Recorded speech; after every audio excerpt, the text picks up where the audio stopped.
Tazria, on va parler aussi un petit peu de Metzora, mais surtout de Tazria. Le texte dit, Vaïdaber Adonai el Moshe les morts, Daber el Bnei Israël les morts, Isha ki Tazria veyalda zacha vetmea sheva yamim, ki me nida dota nitma. Donc on nous dit que quand une femme enfante, le début de la paracha parle de l'enfantement d'un mâle, il y aura une impureté. Et Rashi dit quelque chose d'assez extraordinaire. Rashi dit que Shem she yetzirato shel adam acher kol behema chaya ve'or b'maaseh bereshit, car Torah sonit parsha acher Torah behema chaya ve'or. De la même façon qu'au niveau de la création physique, l'homme a été créé après les oiseaux, les animaux, les bovins, les ovins. Et bien de la même façon, la Torah de l'homme s'explique après la Torah des animaux, puisque la paracha de la semaine dernière, dans Shmini, on avait listé, ordonné toute la liste des animaux propres à la consommation, cachère, et des animaux impurs à la consommation. Donc Rachid dit quelque chose ici de tout à fait mystérieux. Il dit de la même façon qu'il y a un ordre chronologique dans le temps de la création, l'homme est créé après l'animalité, et bien il y a une sorte de Torah, d'esprit, de savoir qui est propre à l'animalité, qui est donné avant dans la paracha Shmini, et un savoir, une Torah qui est propre à l'homme, à la femme, qui est donné après dans la paracha Tazria. Alors, vous savez que ces parachutes, elles sont très très difficiles, très difficiles, Tazria et Metzora, parce qu'elles parlent du symptôme physique d'une déficience spirituelle. La lèpre, la plupart de la paracha parle de la lèpre, qui est la conséquence du lachon hara, on va un petit peu en parler, les problèmes de sang et d'impureté. On a beaucoup de mal dans notre esprit moderne aujourd'hui de faire le lien entre un phénomène physique, purement physiologique, et le sang spirituel. Et on a raison d'ailleurs de s'en méfier de ce lien, parce que très souvent on tombe dans la superstition, dans la bêtise, et il est très important de garder la hauteur d'esprit de la Torah, qui nous indique et qui nous enseigne ces liens infiniment profonds entre l'âme et le corps, et que le corps, le sang, la lèpre, la maladie et même la santé ont forcément un sens métaphysique, spirituel, qui dépasse largement le fait physique, corporel qu'il se passe. Et donc c'est ça qu'il faut savoir penser dans ces parachutes, et c'est très difficile, parce que l'esprit moderne a oublié le lien entre la vie et l'esprit. L'esprit moderne, c'est ou la vie, l'existence physique purement, ou l'esprit complètement détaché de la vie. Et ces parachutes nous obligent à nous recentrer et à repenser le lien, l'équilibre profond et subtil qui existe entre l'esprit et l'existence, entre la spiritualité et le corps. Bien.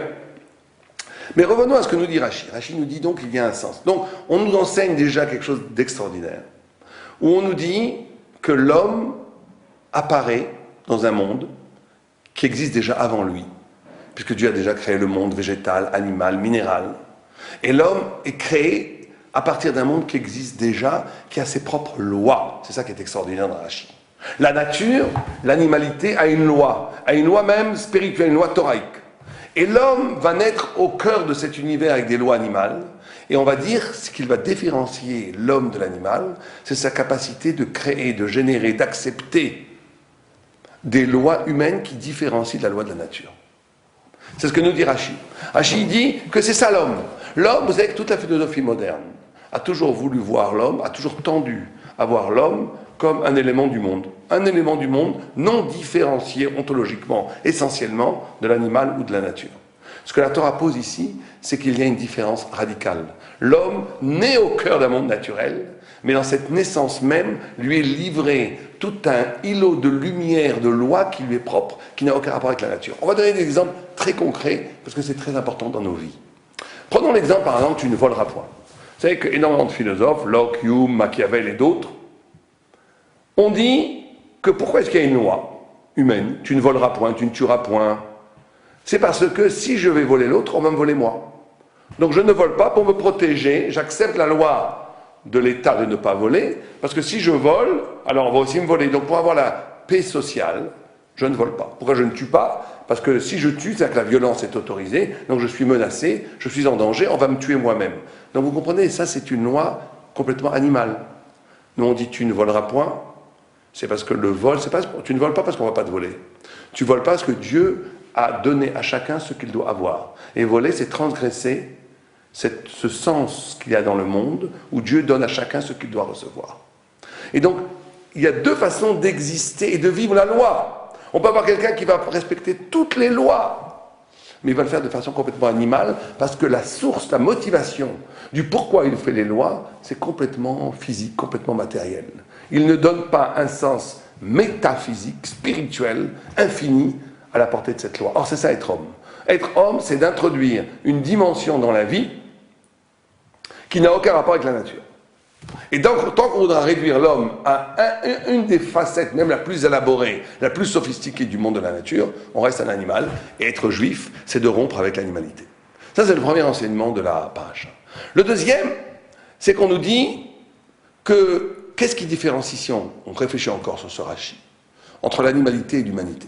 Eh bien, les textes du Moussard nous disent quelque chose d'assez formidable. Ils nous disent, c'est très simple, un exemple très simple. Je vois un fruit, je vois une fleur, je vois un bien à consommer. Un animal va vouloir que ce fruit devienne lui, le consommer pour en prendre l'énergie, la nourriture pour pouvoir vivre et faire de l'autre soi-même. Un homme, un vrai homme, va voir dans les fruits, et regardez comme c'est extraordinaire ce que nous dit les Moussard, la beauté. Dans une fleur, la beauté. Dans un coucher de soleil, la beauté. La beauté, c'est quelque chose dans la Torah de magnifique. Parce que la beauté, c'est quelque chose qui m'éveille un souci qui n'est pas un souci d'existence, qui n'est justement pas un souci animal. Un animal n'a pas la capacité de s'émerveiller devant un coucher de soleil ou un lever de soleil. Ça n'existe pas. Vous n'avez jamais vu une baleine qui sort son museau de la mer et qui regarde la lune. Vous n'avez jamais vu un loup ou des chiens qui sont en extase devant une tempête ou devant la beauté d'un coucher de soleil. Ça n'existe pas. Parce que la beauté d'une marale de Prague, vous savez qu'il y a 3 dimensions dans l'homme. Neshama qui est la plus haute, Ruach qui est la pensée, qui est le niveau spirituel, Ruach qui est la parole, qui est la personnalité, Nefesh qui est la spiritualité qui organise et insuffle la vie spirituelle à toute l'économie générale de la physiologie, de l'énergie de la vie. Et il dit que on doit, comme ça que le Maharal explique, on doit donner un tiers, on doit payer un tiers de plus pour Hidur Mitzvah, pour qu'une Mitzvah soit belle, on doit être prêt à payer un tiers de plus. Il dit, c'est quoi ce tiers de plus? Ça fait partie du tiers d'un Neshama. La beauté renvoie à l'âme, à la partie la plus haute de l'homme. Pourquoi est-ce que la beauté renvoie à la partie la plus haute de l'homme? Parce que la beauté, c'est pas quelque chose que je consomme. C'est la compréhension qu'il y a quelque chose de plus haut que moi, plus grand que moi. C'est la notion de l'ailleurs. Je suis concerné par quelque chose qui n'est pas immédiatement lié à mon souci de vie, à mon souci du moment. Être capable d'apprécier la beauté, être capable d'apprécier la beauté, c'est être capable d'être apprécié l'autre. Mais capable d'apprécier l'altérité, l'autre, l'ailleurs, c'est de comprendre que l'homme est méhod. Méhod en hébreu, ça veut dire Adam, c'est les mêmes lettres que méhod. Adam, qui veut dire l'homme, c'est les mêmes lettres que beaucoup. L'homme est constitué par quelque chose qui le dépasse, qui est beaucoup plus que lui-même. Donc vous savez que c'est comme ça qu'on différencie un homme spirituel ou pas. C'est l'élégance du souci de l'ailleurs. Un homme qui est bestial, qui est animal, qui est matérialiste, il n'est, c'est ça que dit d'ailleurs le Rav Shimon Pradissol, il dit ce qui différencie un rachat d'un tzaddik, un méchant d'un bon, c'est que le rachat n'a pas d'imagination. Il n'est pas concerné par quoi que ce soit qui n'est pas lui. Ça, c'est la bêtise animale du rachat. Le tzaddik, il est concerné par quelque chose qui est... Il sent qu'il est constitué par des choses qu'il n'a pas encore découvertes. Il sent qu'il est habité par des dimensions qu'il n'a pas encore découvertes. Et c'est pour ça qu'il s'intéresse à l'autre, c'est pour ça qu'il s'intéresse à la beauté, c'est pour ça qu'il est en éveil par quelque chose qui est magnifique. Ça l'éveille, ça lui donne de la vie, ça lui donne de l'intérêt, ça lui ouvre l'intelligence. Donc vous avez 2 catégories d'hommes. Vous avez l'homme animal, le loup-garou, qui ne fait que l'autre devient lui. Il utilise les gens que pour son propre désir, sa propre consommation, sa propre existence. C'est l'homme loup-garou, je l'appellerais. Et vous avez l'homme divin, qui lui est intéressé, pas simplement parce que c'est quelqu'un de bon, par l'autre, parce qu'il sent qu'il est concerné dans son intrigue la plus profonde, dans la signature identitaire spirituelle de ce qu'il est, par quelque chose qui le dépasse. Donc tout ce qui n'est pas lui l'intéresse, parce qu'en vérité c'est aussi lui. Ce que les autres lui font découvrir une partie de lui qui était fermée sans l'autre, et c'est pareil aussi dans la vie. Et c'est ça être homme. Être homme, c'est cette capacité d'intégrer l'autre dans soi, c'est-à-dire, au bout du compte, dans ce cas, la divinité dans sa vie, l'infini dans le fini, c'est ça être homme. Bien, le Ramban, lui, donne une explication un peu divergente de Rashi, mais c'est dans la même ligne. Il dit non. Il dit, pourquoi est-ce que la liste des animaux comestibles sont avant les problématiques de Touma? Pourquoi la Torah des animaux est avant la Torah des enfants, de la procréation, de l'homme? C'est parce qu'il dit, quand la façon dont on va manger va influencer de façon radicale sur la nature spirituelle de la progéniture qu'on va engendrer. ça a l'air presque mystique, en mangeant cachère et en mangeant de façon cachère quand je mange des aliments cachères, ça va avoir une influence radicale très importante, considérable, sur la nature même de l'enfant qui va naître de ce couple. Comme ça que le Rambam explique. C'est-à-dire qu'il nous dit ici qu'au cœur même, peut-être le Rambam rajoute sur Rashi, il dit qu'il ne faut peut-être pas trop différencier. Déjà, dans mon épreuve de la consommation, l'homme aussi doit manger. L'homme a une partie animale, nous dit l'Agmara. Il doit manger, il a une partie qui est complètement physique. Il dit au cœur même de cette activité animale de manger, l'homme n'est pas simplement homme quand il regarde un coucher de soleil, comme Rachid le dit. L'homme n'est pas simplement homme quand il s'arrache de l'animalité. L'homme est homme quand au cœur même de l'animalité, c'est-à-dire de la vie physique, il introduit la notion de pur et d'impur. Et c'est ça qui va faire que son futur va être beau ou pas beau. Comme ça que le Ramban dit. Tes enfants, qui veut dire ton futur, va dépendre de ta façon, de l'épreuve, la façon dont tu consommes les biens. Est-ce que tu es capable de différencier le pur et l'impur? Alors ça veut dire quoi la différence entre le pur et l'impur? Pour nous, d'un point de vue existant, c'est comment on vit la vie, c'est très simple. C'est être capable de dire ça, c'est pas pour moi. Un tzaddik, et quand je dis un tzaddik, ça doit être, chacun d'entre nous doit être concerné par ça. Doit dire, il y a des choses, je ne pactise pas avec. Il y a des choses, je ne les fais pas. Parce que ça n'a pas de sens. Ça n'a pas de sens. Ça ne veut rien dire pour moi. Ça ne va faire que détériorer et avilir ma vie. Ça n'a pas de sens, je ne rentre pas là-dedans. Il faut être capable de faire le choix dans la vie. Celui qui ne fait pas de choix, celui qui un jour on lui propose ça, il le fait, le lendemain on lui propose autre chose, il le fait. C'est comme un animal, excusez-moi, c'est comme une boule de billard qui est véhiculée de droite à gauche par rapport au désir des autres. Il faut faire des choix et dire ça c'est pur, ça c'est impur, ça c'est pour moi, ça c'est pas pour moi. Et donc le Ramban nous dit si quelqu'un est capable déjà de se construire dans son rapport de la vie existentielle, quand il mange, quand il boit, quand il dort, quand il joue, quand il sort, quand il regarde le monde, dans son activité physique, de faire des choix. Et comment je vais pouvoir donner un sens spirituel à ce que je vois? Comment dans la consommation même de ce que je mange, je vais rendre cette chose pure et ça va avoir une influence considérable sur le futur, sur la façon, sur mes enfants et sur ma vie future à moi. Comment je vais faire les choses. Le second Rashi nous dit une chose aussi tout à fait surprenante. Il dit Kitazria les rabot shafilu yaldu machoui. Même si l'enfant est né là, c'est extraordinaire. Alors Ramban nous dit tout de suite quelque chose d'extraordinaire. Rashi dit d'abord, ça vient aussi inclure que même quelqu'un qui, nous Dieu préserve, une femme aurait enfanté un embryon complètement détruit, elle aurait aussi, c'est comme si elle avait enfanté une âme, un homme, une vraie naissance.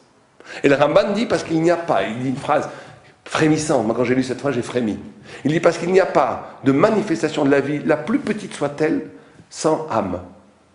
Il y a toujours une âme, il y a toujours la spiritualité qui conditionne à la vie, il n'y a pas de vie, même à 40, la Gemara nous dit à 40 jours dans le ventre de la mère, il y a déjà tout est là, tout est là. D'ailleurs, la science a complètement découvert. Si on voit les photos des fœtus dans le ventre de la mère, on voit qu'à les premiers jours déjà, tout est là. Tout est là. On ne va pas parler maintenant de l'abomination de l'avortement, ce n'est pas notre sujet. Mais la vie n'est possible que parce qu'au préalable, il y a la trace de l'infini, la trace du spirituel. Il n'y a pas de vie anodine. Il n'y a pas de vie qui ne révèle pas la profondeur infinie de la spiritualité. C'est ce que dit le Rambam. Bon, il faut dire deux mots aussi sur la deuxième paracha, parce qu'on lit deux parachas cette semaine, on lit Tazria et Metzora. On ne peut pas faire tout un cours sur Metzora, mais juste on va dire une remarque. Metzora, nous dit les Balei Moussa, on dit que la lèpre, et encore une fois, ces deux parachas sont liés, parce qu'on voit encore une fois, c'est une question du rapport de l'esprit et du corps, de la spiritualité et de l'existence. On dit que quelqu'un a une lèpre, qui est une maladie, une sorte de peau, que s'il a dit du Lachon Hara. Metzora, lèpre, voudrait dire, de façon anagrammatique, dans l'anagramme, de Metzora. C'est parce que tu as sorti du rat, c'est parce que tu as dit du mal que tu as la lèpre. Après, maintenant, on se demande quel rapport. Quel rapport pour avoir d'autres punitions. C'est parce que la chose est comme ça. Vous savez que la parole dans la Torah, c'est la vie. C'est l'éruption. Vivre dans la Torah, c'est toujours cette capacité de faire jaillir des ténèbres quelque chose de nouveau. Si quelqu'un répète des concepts, répète des idées, répète des paroles, répète des mouvements journaliers, s'il ne fait que répéter, refaire ce qu'il a fait hier, il ne vit pas pour la Torah. La Torah est toujours liée la Torah, pour la Torah, la vie est toujours liée au chidouche. Et le chidouche est toujours lié à l'éruption de quelque chose de nouveau. On parlera de ce concept de parole fondamentale dans la paracha que l'on va faire sur Bezrat Hashem, sur Shavuot, qui est fondamentale. Mais la parole, pour dire les choses simplement et rapidement, c'est le lieu même de l'expression de la vie, c'est la vie. D'où l'extraordinaire péché du Lachon Hara, de dire de la médisance. Parce que la Lachon Hara, c'est d'utiliser la vie pour la mort. Et quand on dit la vie dans la Torah, ce n'est pas simplement la vie physique, c'est la vie du souffle de Dieu. La parole étant le Dieu ayant créé l'âme à partir de son souffle, l'âme se manifeste à partir de la parole, donc chaque fois que je parle, Dieu se manifeste dans la parole. C'est la vie, c'est le principe de la vie spirituelle qui est dans la parole. Or, quand j'utilise la parole, qui est le principe de la vie spirituelle, pour parler du mal de quelqu'un d'autre, j'utilise la vie pour la mort. Et utiliser pour la vie pour la mort, c'est peut-être la plus grande profanation, le plus grand sacrilège. Or, nous dit les textes, la lèpre, c'était un peu Dieu préserve comme aujourd'hui la maladie, comme les cancers. C'est une sorte de prolifération de la vie elle-même de façon anarchique qui s'autodétruit. C'est-à-dire que la manifestation physique de la lèpre, qui ressemble à la maladie qu'on connaît aujourd'hui, c'est la vie elle-même qui tue la vie. C'est un développement anarchique des cellules qui est la vie, mais qui se développe de certaines façons tellement anarchiques qu'elles vont tout tuer, tout dévorer. C'est la vie qui tue la vie. Or, quand on utilise la parole qui est la vie elle-même pour le mal, il ne faut pas s'étonner qu'il y a des signes psychosomatiques, des signes, moi je ne dirais pas même pas psychosomatiques, je dirais spiritualo-somatiques. La transgression spirituelle a une incidence directe sur le corps. Or, c'est parce que l'homme utilise la vie pour la mort, quand il passe son temps à parler du mal des autres. Et on est dans une civilisation du Lachon Hara. La presse, la presse et les médias et le laisser-aller verbal n'est pas étranger à cette recrudescence extraordinaire de la maladie. C'est parce que c'est le symptôme physique d'une déficience spirituelle. Quand l'homme utilise la parole qui est la vie elle-même pour créer de la mort, il ne faut pas s'étonner que les corps eux-mêmes créent une prolifération